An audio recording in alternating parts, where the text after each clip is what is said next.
第三步，鼓勵挑戰同埋嘗試新事物。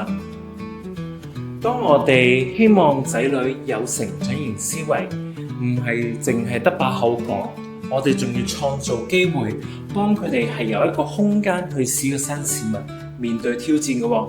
所以我哋唔好一味話，唉，你做唔到㗎啦，好危險啊，唔好搞啦，唔好嘥時間啦。反而我哋可以同佢講，我知道你未必可以掌握得晒，但你願意試一試，我已經好欣賞你啦。你又會想喺邊度去試一試呢？家長可以同佢哋去講一啲嘅說話嘅時候，可以成為佢哋嘅啦啦隊，成為佢哋嘅助力，而唔好成為佢哋嘅阻力喎。第四步，學識積極嘅自我對話。青少年喺成長期最怕嘅就係佢心裏面嗰把聲，成日去話我唔夠好㗎啦，我會失敗，我做唔到。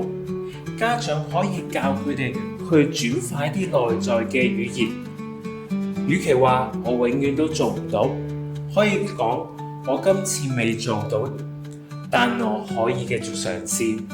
與其話我冇天分嘅啦，可以教佢哋講，只要我練習，我慢慢就會進步。呢個唔係一個自我催眠，而係一個訓練大腦去一個積極嘅方式去面對難關，提升佢哋嘅自信心同埋抗壓能力。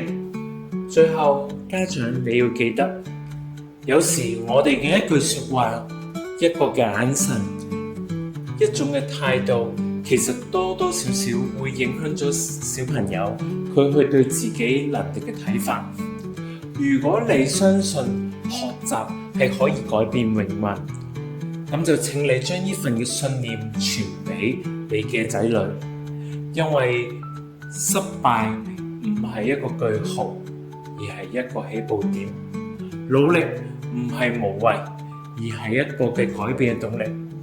多謝收睇，我係 Louis， 祝大家同仔女一齊成長，一齊擁抱挑戰，成為一個成功嘅成長型思維。多謝。